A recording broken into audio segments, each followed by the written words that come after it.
Hi friends, अगर आपका bank account cyber cell ने फ्रीज कर दिया है तो क्या आपको मालूम है कि उस बैंक अकाउंट को अनफ्रीज कराने के लिए आपके पास क्या क्या ऑप्शंस हैं। तो आज इस वीडियो में हम यही डिस्कस करने वाले हैं कि अगर हमारा बैंक अकाउंट साइबर सेल ने चाहे P2P ट्रांजैक्शन की वजह से या फिर गेमिंग ऐप से विड्रॉल करने की वजह से या फिर अन्य किसी भी कारण की वजह से फ्रीज कर दिया है तो उसे अनफ्रीज कराने के लिए हमारे पास क्या क्या तरीके हैं। तो ये वीडियो बहुत ही इंटरेस्टिंग होने वाला है, एंड तक इसे जरूर देखिएगा।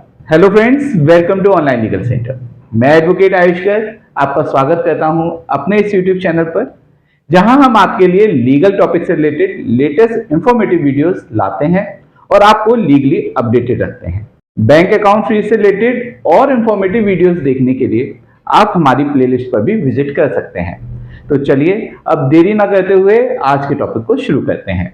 अगर साइबर सेल हमारा बैंक अकाउंट किसी भी कारण से फ्रीज कर देता है तो हमारे पास उसे डिफ्रीज कराने के लिए तीन ऑप्शंस हैं।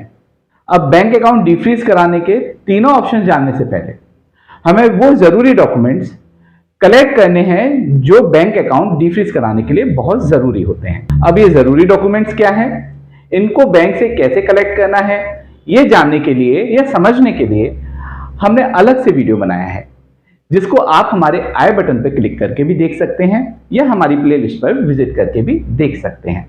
अब एक बार जब ये सारे डॉक्यूमेंट्स आप कलेक्ट कर लें, तब आप बैंक अकाउंट डिफ्रीज कराने के तीनों तरीकों में से किसी भी तरीके से प्रोसेस स्टार्ट कर सकते हैं।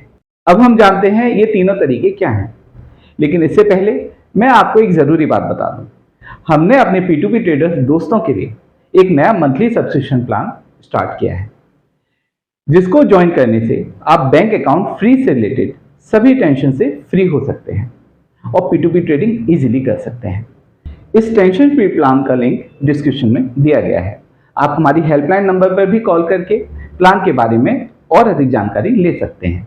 तो चलिए टॉपिक पर वापस आते हैं। बैंक अकाउंट डिफ्रीज कराने के लिए फर्स्ट ऑप्शन है अपना रिप्रेजेंटेशन बैंक और साइबर सेल में सबमिट करना। इसमें हम अपनी ट्रांजैक्शन से रिलेटेड सारे डॉक्यूमेंट्स जो ये प्रूफ करे कि हमारा ट्रांजैक्शन जेन्युइन है, हमने कोई भी साइबर क्राइम नहीं किया है, हमें पोस्ट या मेल के थ्रू साइबर सेल में सबमिट करना होता है। फर्स्ट ऑप्शन हमें तब यूज करना चाहिए जब हमारे बैंक में फंड बहुत ही कम हो और साथ ही साथ हम अपना बैंक अकाउंट फ्रीज ही छोड़ सकते हैं। मतलब हमारा बैंक अकाउंट अगर फ्रीज रह जाता है तो हमें कोई इशू नहीं है, लेकिन हम लीगल प्रोसीडिंग में नहीं फंसे। रिप्रेजेंटेशन का हमें बेनिफिट ये रहता है कि अगर साइबर सेल हमारे खिलाफ कोई लीगल प्रोसीडिंग करता भी है तो वो हमारे खिलाफ इस आधार पर कि हम इन्वेस्टिगेशन में कोऑपरेट नहीं कर रहे हैं या इन्वेस्टिगेशन से बच रहे हैं, हमारे खिलाफ कोई भी एक्शन जल्दी नहीं ले सकता। वैसे तो first option say about 10 to 20% cases में ही रिलीफ मिलता है, लेकिन फिर भी इसे ट्राई करने में कोई नुकसान नहीं है। सेकेंड ऑप्शन है साइबर सेल से कोऑर्डिनेट करना, वहां इन्वेस्टिगेशन ऑफिसर से बात करना और उन्हें रेलिवेंट डॉक्यूमेंट सेंड करना। और अगर इन्वेस्टिगेशन ऑफिसर साइबर सेल में आपको बुलाते हैं या आपको 41A का या 160 का नोटिस सेंड करते हैं तो आप उस पर्टिकुलर साइबर सेल में विजिट कर सकते हैं। और अगर आप वहां विजिट नहीं करना चाहते हैं तो एक अच्छे साइबर एक्सपर्ट लॉयर की हेल्प ले सकते हैं। इसके लिए आप हमारी हेल्पलाइन नंबर पर भी कभी कॉल कर सकते हैं। साइबर सेल के थ्रू जब हम अपना बैंक अकाउंट डिफ्रीज करवाते हैं तो हमें अक्सर डिस्प्यूटेड अमाउंट पे करना ही पड़ता है, तभी साइबर सेल हमारा बैंक अकाउंट डिफ्रीज करता है।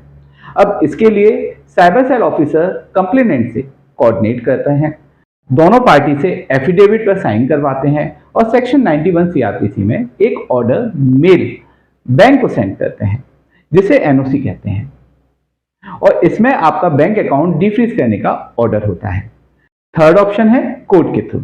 जब हमारा फर्स्ट या सेकेंड ऑप्शन से सॉल्यूशन नहीं निकलता है या फिर हमें डिस्प्यूटेड अमाउंट बहुत ज्यादा होने की वजह से उसे पे नहीं करना है और साथ ही हमारे पास रेलिवेंट डॉक्यूमेंट हैं जिससे हम अपने ट्रांजैक्शन की जेन्युइनिटी प्रूफ कर सकते हैं, तब हमें थर्ड ऑप्शन को चूज करना चाहिए। इसमें हम 451 और 457 CRPC के अंतर्गत मजिस्ट्रेट कोर्ट में एक एप्लीकेशन फाइल कर सकते हैं अपने बैंक अकाउंट को डिफ्रीज कराने के लिए। फिर हम हाई कोर्ट में भी एक मैंडेमस पिटीशन फाइल कर सकते हैं। इसमें हम 451 और 457 CRPC के अंतर्गत मजिस्ट्रेट कोर्ट में एक एप्लीकेशन फाइल कर सकते हैं अपने बैंक अकाउंट को डिफ्रीज कराने के लिए, या फिर हम हाई कोर्ट में भी एक मैंडेमस रिट पिटीशन फाइल कर सकते हैं।